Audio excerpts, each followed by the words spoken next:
What's up guys, Slick here, back again with another video. This is part 2 of a video that I did with the Real Comic Book Gamer. You can check out part 1, I'll link it in the description below. We're talking about Star Wars The Last Jedi spoilers. This is the last 20 minutes of our talk, and the first 20 minutes will be on his channel. So I'll link that video in the description below. Go check out part 1 if you haven't seen that, and if you have, here is part 2. It's all about Rey's internal struggle, and that's exactly what I'm talking about. It's like, it doesn't matter. Like, Han is just a plot point. They just kill him in the 7th one. Luke is just, he doesn't even do anything in the movie besides buy time. He's stalling. He's like, it's just annoying. And you know what? I really actually was really enjoying the movie just in my first viewing. As I said, I don't think it has a lot of rewatchability, like way less than any other Star Wars movie. It's not even close. But my first viewing, I was really into it. You know, it immersed me. I was on the edge of my seat. I didn't know what was going to happen, etc. And when it got to the point where they killed Luke at the end of the movie, I was just pissed. I was just done. I rage tweeted right after, and I was like, "You've got to be freaking kidding me that they killed Luke!" And you know, I love when he says, "See you around, kid." And then I thought they were going to bring him back to Octu. And Luke is still alive. He's alive. He's going to fuck Kylo up in the 9th one. Sorry, I shouldn't say that word. I'm going to get this demonetized. I'm sorry. And it's going to be awesome, but nope. Luke's dead. I feel like there's a good way to subvert expectations, and there's a bad way, and that was one of the bad ways, especially because in going into this movie, I thought Luke was going to die. It was I made 3 predictions, like, in the theater right before the movie started. I predicted that Luke was going to die, Snoke was going to die, and I thought Rey was a Skywalker. I was really happy that I was wrong about Snoke was going to die? Yeah, I thought Snoke was going to die. Dang. Because I thought they were going to... I did not call anything in this movie. Right, sorry, go ahead. I thought they were going to change things up because I was like, man, The Force Awakens was way too much like A New Hope. They don't want to do everything the exact same, so like Snoke's going to die. And I was actually right about that. And Luke, going into this movie, like I said, I thought he was going to die. So at the end, when they're like, he's not, I was like, oh man, see you around, kid. Oh wow, he's actually going to live. That's a big plot twist. And then it turns out he dies. I was like, oh, so it's as predictable as I thought. Okay. It's another one of those things where like they took it a certain direction where it's like interesting, cool, different. No, actually, we're going to do it exactly as you thought. We're going to bring it back to predictability and reset at 0. And I was so mad about that. With my girlfriend, and she's like, this movie's so predictable. And she also said it was like slow, not to mock her in that way, but she was just very negative about the movie. And she's probably not watching this. If she is, sorry, Brie. Anyway, so she said the movie was predictable and slow. I kind of see what she was saying was slow, especially rewatching it, because like I said, like, god dang, the action is just like few and far between. It's just not rewatchable. It's 2.5 hours. It's a slow burn, and the other Star Wars movies are not like that at all. Like, literally every single Star Wars movie, even the prequels, which you hate or whatever, they're not that kind of movie. And like I said, I overall I enjoyed the movie, but what they did with Luke really frustrated me, and just a few other things. And you know, they really banked on Carrie Fisher, who they were going to Leia, who they were going to kill off in the 9th movie. But obviously, her untimely passing is going to throw a wrench in things. And it's funny because I bet JJ is going to be like, "Oh, well, we got to play it safe again because all the fans don't like all the change in Episode 8." It's like, no, that's not why we're complaining about this movie. It has nothing to do with them doing new things. We want them to do new things. This is the 8th installment. You can't just do the same thing over and over again. I like that they killed Snoke. I think that's kind of cool, even though they probably should have developed him just a tad more, I feel like. I think that killing Snoke was cool. I think that, you know, all the things they set up, like, will, you know, Kylo come back? You know, there's some interesting things they toyed with there. But now JJ's gonna be like, well, we just gotta play it safe because Return of the Jedi all over again. Yeah, well, let's just do Return of the Jedi, and we'll redeem Kylo. Now, I think it would be really sweet if at this point they kind of have Kylo like hellbent on, you know. Oh, he's gonna die in the next one. Rey's gonna live, and she's gonna be perfect, and that's what's gonna happen. Guaranteed, Kylo's dead in the next one.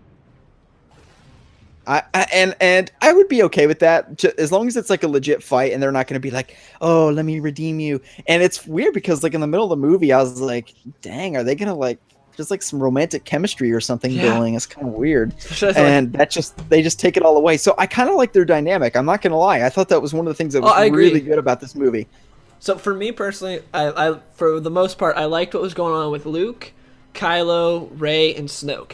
Everything else for the movie, for the most part, I was very disappointed with, especially like with what was going on with the rebellion. I saw what they're trying to do with Poe, just the execution of it was terrible, and then Finn and Rose was just awful, and we didn't need that. There was way too many storylines going on at once. It was so bad. Rose was so bad. Oh my god. And Star Wars uploaded a video today of like making Rose behind the scenes, and everybody in the comments is like, this is the worst Star Wars character ever. And she really, really was. The thing is, every time a director, like a new director, says they have a new favorite character in Star Wars movie, they're terrible. Last time J.J. Abrams said Phasma was his favorite character, awful. This time Rian Johnson said Rose was his favorite character, awful. At least Phasma didn't take away, she was just disappointing. George Lucas in episode 1, guess who he said was the key to all of this? Jar Jar Binks. So you actually have a point there. That's funny. Every time. So, and it does kind of annoy me because a lot of people are like, well, we're going to find out what happened to Snoke in the spin-off books. And it's like, I don't want to read a book to find out what happens and like the main things that we should know about, right? And usually the spin-off books would be for like characters that we kind of were interested in, but we like are DJ. not going to get a lot of... Yeah, like DJ or maybe Qui-Gon from the first... I think there is a Qui-Gon spin-off book. Which, of course, isn't canon anymore because Disney bought them. But I would love to sort of have seen a little bit more from Snoke, like I said. I see why they couldn't because this movie's already bloated and they already wanted to include the Canto Bight stuff, so there's no way they could have done that. That's why I should just cut that off and added more of Rey, Kylo, Snoke, and Luke. Everyone would have been fine with that. 1,000%. It makes me wonder, how do you actually fix that? And I think that's what probably in editing they realize is that they actually can't take any of the Canto Bight stuff out for the movie to make sense because they have this plot of trying to get on the ship unless you basically just cut out Canto Bight and have some way to get on the destroyer. Cloaking, didn't they? So they had the cloaking on those ships. Why couldn't they just cloak up? Like, I don't know. They needed a code breaker because remember when he like hacks through like that laser grid or whatever to like disable that shield for a second. True. That's what they need. See, but the way you fix that is you just call Maz Kanata, and then Maz Kanata just does it from where she is instead of like, oh no, go to Canto Bight and find this guy with the red lapel, and then go to jail, and then free the horse space animals, and whatever.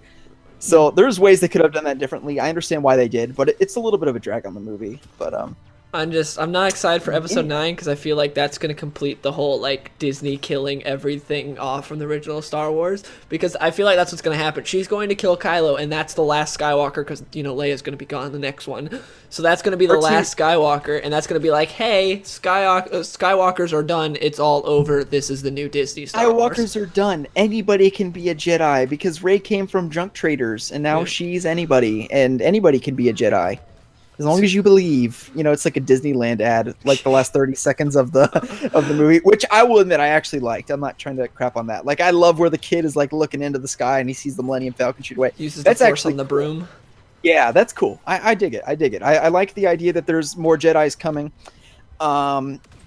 So I just don't know where you go. I actually do know where you go from it. I get that Kylo is like super, super hellbent at this point, right? Because he's just salty that he got played and now he really doesn't like Rey, and they're going to still have that Force connection going on in episode 9. That's cool. I think they can do some cool things with that. But I'm mildly excited for episode 9, but way cooler if Luke was still around. Yeah.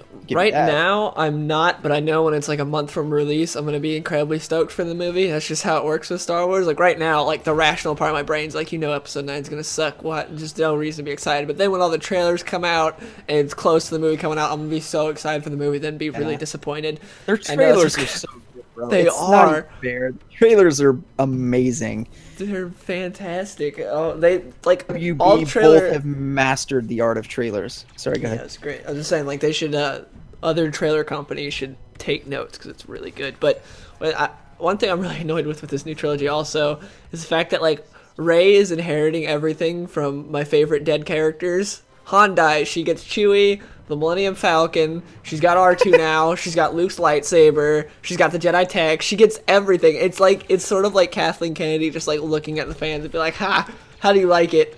All your favorite characters are dead and this new character has all their stuff. It's like, she's got R2 now. Kathleen Kennedy actually likes Star Wars. Like, I know she worked on the old, but I don't think she's like a huge fan of it per se. You listen to her talk about it. She sounds insane. She sounds like one of those like insane feminazis about everything. She is nuts. I'm not happy with the fact that she's in charge of things. Yeah, but I mean, George Lucas gave her but then again, so George Lucas sold the company for $4 billion, obviously. And then Kathleen Kennedy or George Lucas is like, hey, Kathy, do you want my story treatments for 789? Like, nope. Actually, we'll pass on that. Thanks, though, for the Star Wars brand and license. And then they bought out Fox, so now they have the 2, 4, 5, and 6. So they pretty much have everything there. So, okay, predictions for episode 9, really briefly, then we'll wrap this up. My predictions: R2 or C3PO dies, 1000% guarantee. I think they're both gonna die. Or Chewie. Maybe 2 out of 3 of them. I'm like dead serious. Even though R2's been in this new trilogy for maybe a minute and a half total. Yeah, he's like hardly in it all. He had one of the best scenes in this movie though, when he plays the recording of Leia. I love that scene. Yep, that was awesome. But even then, I felt like the beats between Luke, C3PO, Chewie, and R2 were really not enough because they just didn't show them. And I mean, those were really big character connections in the originals, and we don't really get to see them, much at all, interacting with one another, which I would have liked to see. But do you think we're gonna see Leia like die in this one, or do you think they're just gonna? Because they said they wouldn't do CGI Leia. They said like they wouldn't disrespect her legacy or whatever by doing that, so they won't CGI Carrie Fisher. So do you think they'll like in the opening crawl it'll be like Leia died, or like what are they gonna do? I don't think they will do Leia died. I think that one of the things they might do is like Leia is off doing this, right? Oh, so yeah. she's like on a diplomatic mission. off. Yeah, off on a diplomatic mission. She's recruiting people, blah blah blah, whatever. I do not think that they will be like Leia is dead, because that would sort of be in poor taste. And a lot of people have said they need to recast Leia. No, I think that would be no. hugely controversial. Like that would be a big mistake to do. I'd be fine with like CGI Leia for like a second just to explain things, because I understand like you have to explain things. So I'd be fine with like CGI Leia for 2 seconds, just get like a good voice actor, and then it's like, okay, she's going to do that, or she's dead now. Okay, that's fine. But no, please do not recast Leia. Huge mistake. I really hope they don't do that. Yeah. But like I said, I think that they're going to try to kill off one of the OGs, one of the few we have left. I mean, all 3 of the originals are gone. I mean, Leia's alive, but she's really not alive, right? Because Carrie is passed. And she was clearly going to be a huge part of 9. I mean, I think that's really obvious at the end of this movie. And if so, I would have speculated that she was going to die because, like I said, I think their plan was to just kill the originals off one by one, one movie at a time, which is kind of depressing. But yeah, so I think that they might try to do that. And I guess episode 9 might be more of like a war movie, which just like straight up, Kylo versus Rey, which can be cool. I do hope that we get some cool lightsaber action. I mean, the lightsaber fights in this movie or in this new trilogy have been super disappointing. You mean the one we got? The one we've got. You made a video on it, but I really thought the one in the woods was not good. A lot of people thought it was like, oh, it's a return to like the classic Star Wars fights, and I was just like, no, it's not that good. It's really kind of boring, actually. It's terrible. Which makes sense because Rey had never held a lightsaber at this point, but she doesn't really have any more lightsaber experience. She just swung her lightsaber around for 3 minutes on this island. That's the thing that I love, the explanation of, oh, she used a staff growing up. It's like, if you can throw a football real good, that doesn't mean you're going to be a great baseball pitcher. Same thing applies here. Like, just because they're both melee weapons doesn't mean you're going to be great with them. Like, it makes no sense. Like, she's good with a staff, so she'll be good with a lightsaber. It's like, that's not how it works. Okay, if you get hit with a staff, you're not going to get cut in half. It's kind of a different thing. Like you're still gonna live a hit to from the staff, And who does she even hit? Like she just hits like these little Tusken Raider people on Jakku or whatever their equivalency are. Anyway, so yeah, she has no dueling experience. Yeah, especially against a Sith Lord who was trained under Luke Skywalker and Snoke. I love how they tried to explain it in the first 5 minutes of the movie where Snoke was like, you got beaten by a girl who's never picked up a lightsaber because you were unbalanced by killing your father. It's like, yeah, remember when Anakin straight up choked Padme? He wasn't unbalanced. He was able to still put up a really good fight against Obi-Wan. Like, that helps fuel you. Instead he's like, he was unbalanced. It's like, it's not how the dark side works. Yeah, I didn't really get that. I mean, that explanation is kind of weak sauce, but at the same point, they had to do something. Yeah, because J.J. Abrams gave no explanation. It literally made no sense that she won that fight. And then I know you saw Daisy Ridley on YouTube like interviewing. She's like, I don't understand why people are confused that I put that in my video. Oh, did you? I didn't see it. And it's just like, oh, that's right. You did put that. I did see your video. I remember. I saw that from you. Yeah. And it's just like, okay. Said Rey is super strong and Kylo is so weak. And it's funny because in another interview, she's always like, the Mary Sue thing's not true. And then in that, she gives a Mary Sue answer. And it's like, you can't have it both ways. Rey's super strong because she's super strong. She just is. She closes her eye. Well, they lock lightsabers for 39 seconds, exactly. Is it really 39?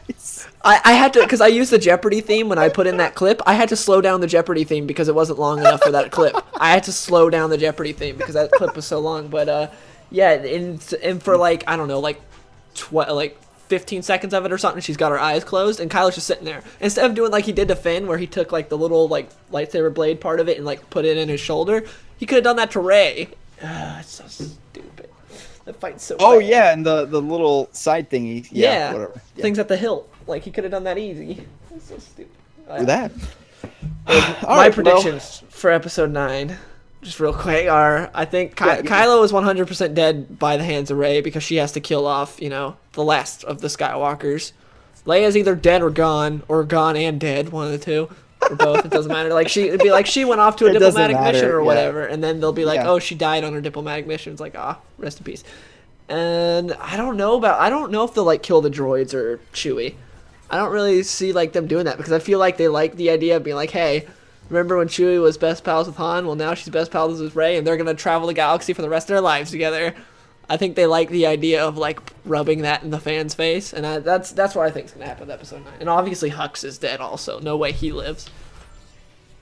Yeah, Hux is interesting. I don't want to go on for too long because like I felt like he had promise in the 7th one, kind of being like this Hitler kind of character, but then in this movie he kind of like made me laugh. Yeah, so they kind of soiled him a little bit. Phasma was just, God, what a waste. I mean, they just totally overblew her character. In both movies, she was a complete waste. They wrote an entire book on her. Did you know that? Yeah, they wrote a book and they wrote a comic. And listen to John Campea. He was like so excited. He's like, Phasma's book is amazing. I can't wait to see what she does. It's like, yeah, okay. You thought. And it's actually weird because if you think about the Disney paradigm, you think that she would just be like demolishing everybody, like, yep, take coup over Kylo Ren, take over the Sith, but no, they're like, nope, she's gone. But anyway, so yeah, is there any other thoughts you have? I think that's about it. We've covered a lot, so yeah, we talked about a lot. I don't know how long we're going at. I would love for an episode 9 to see like a mirrored version of Luke and Kylo. Like you know how in like Return of the Jedi, how Luke is finally in control of things and he's a good Jedi, because in episode 4 and 5 he sucks at everything, gets his ass kicked constantly. Yes. Then at the beginning of Return of the Jedi, it's like he screws up the initial save of Han, but then he like sort of saves it and he finally knows how to do stuff. I want to see that with Kylo, because Kylo sucked at everything in these 2 movies, and I want to see him finally be like a confident Sith Lord that actually knows what he's doing. I'd love to see that sort of mirrored version of Return of the Jedi Luke. I think that'd be cool. It's interesting because how does he get to that point? Because there's nobody to train him. He's like on his own. He's the only Sith left. Snoke is dead. Rey didn't need training, so why does Kylo? Yeah, maybe the Force, man. That's the explanation for everything. The Force. If you can't explain it, just say the Force. All right. Well, this has been fun. Thanks for having me on. And yeah, this has been good fun. Yeah, I had fun too. Good talking about this movie. Oh god! At least finally now we won't get like dislike bomb, because there's a lot of people that agree about this. And like when I talked about The Force Awakens not liking that, I got dislike bomb so hard.